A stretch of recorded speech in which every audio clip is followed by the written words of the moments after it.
Your Satsangi Friend at All Times by Swami Shyam. Human beings who are actively busy in their life performing their duties and responsibilities have hardly any time to initiate thinking concerning what this human life is meant for. Mostly, the tradition conveys to us that every person is born and has to grow while experiencing things, forms, their parents, their activities, and while learning through various kinds of training.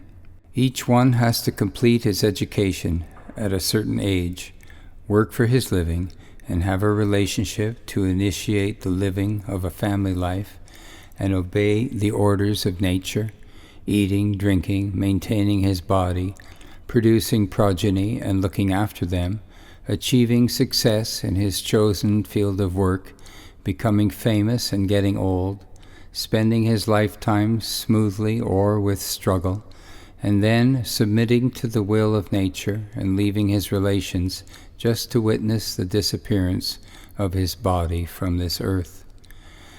But this is not the total view of the traditional life of human beings. There is a departure in the thinking of some human beings, though they are very few, and at any stage of their lives they begin to think, where am I at this time? And where has my childhood gone? And what was there before my body was born? And what is the power that knows the body and inspires the functioning of the senses and the mind? And always seeks the answer to such questions as 1. Did I exist before my birth? 2. Why do I not have the choicest form of birth regarding its place, parentage, work, desires, and ambitions to produce a desirable result? 3. From where are these objects, forms, and persons taking birth or appearing, and how are they increasing, living, and decreasing, and with what power do they meet the dead end, with an accident or without an accident? 4. What happens when the body disappears? 5. Why is it that everybody's desires to achieve varieties of states of happiness differ from one another? And how is it that the human minds of everyone who is born are different, including the minds of twins who are born together? 6. Why is someone happy, someone unhappy, somebody's mind is uninvolved, and some persons are very much worried, involved, and doubtful about everything, including whether their life is permanent, and if it is not, why it is transitory or destructible? These inquiring people are many in number, but hardly anybody has the company of one to whom he can put these questions, express his doubts, and get the answers. They are very few. Why? Because the one who has answers is very rare. Thus, a man has to live with people in general whose company is not conducive to his inquiry. And such inquiring minds, however small their number, continue seeking, working in their lives, living with people and experiencing situations which result in the sense of happiness or the sense of unhappiness, and which become the cause of pain, suffering, and the fear of destruction or death. Since nobody wants to die willingly, generally each one adopts the least dangerous working situations. But the ultimate result of the lively human being is that, after some time, he dies. Human beings have varieties of modifications and thoughts of making their life happy, depending on the forms of parents, relations, teachers, friends, things, objects, forms, on traveling, studying, waiting, watching, and spending time with activity or without activity. But everybody is knowledgeable, on the level of his mind, that he is born, and he will die.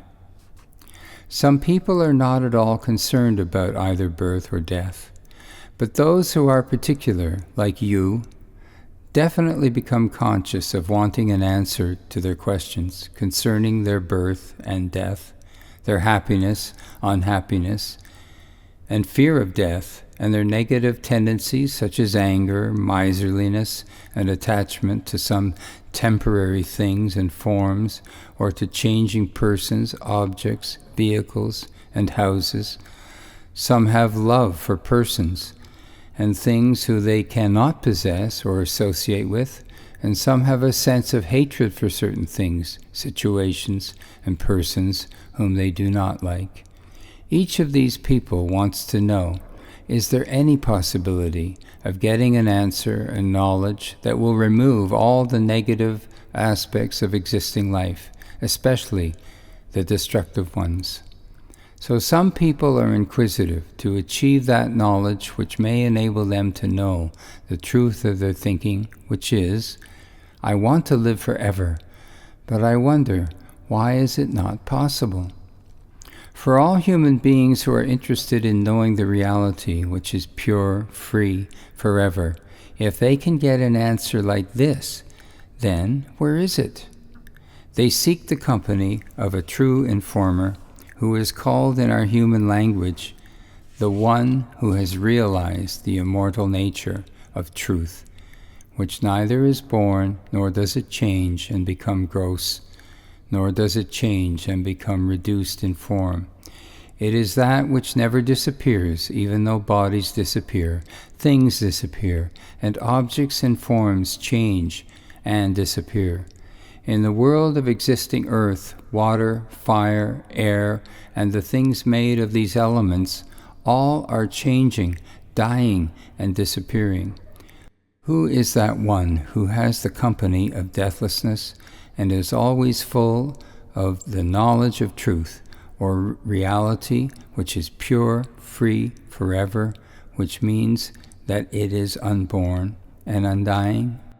If you meet the one who has this realization, the way that he has to answer your questions will be like this. 1. All sentient beings are in existence from the pure consciousness, existence, awareness. 2. But when they are born with senses, organs, and limbs in a body form that is visible and changing in time and space. It increases and decreases along with all the senses and limbs and the invisible mind, intellect, or ego sense which form a human being. 3. So it is not a right inquiry that wishes for the body to live forever. No, not at all. 4. Your inquiry is for the unfoldment of that knowledge out of your intellectual or mental knowledge, which may enable you to know that you are the knower, knowingness, love, and awareness. 5. The knower is pure, forever, free, unborn, without increase, without decrease, and without end, or destruction, or death. 6. That whom a person like you calls, I am this body, is not the knower, because the body sleeps, and then this knower mind who exists in the waking state is not found there. So this mind or intellect is changing. Thus it is the inner body. The gross body changes, and so, being with the gross body, the inner body also changes. The mind or intellectual knower knows that some body or object exists, and sometimes that same body or object goes out of existence. Thus, all that is visible in the world of forms is changing. So all is body, whether individually or collectively, many. 7. So my answer is that the knower is always permeating the body, but it is not the body. It is self-effulgent existence, consciousness, which remains with the body while the body increases, decreases, and dies. It is only invisible, unknowable by the mind, unspeakable by the tongue, and it has no body. 8. It is realized, as pure experience which exists by itself without dream figures or the dreamer, and it exists without the figures in the waking state or the wakeful mind, and it also exists when body is born and has its deep sleep, dream, and waking states. This knower knows that nothing is there which knower is not. Knower is born, so knower is. Knower has the manifest form, so knower is. Knower has knowledge as well as ignorance. When the body goes out of time and space, knower still exists, because knower is not the body of time or body of space. This knower is truth, reality, indivisibility, and forever the experience of something that exists and something that does not exist.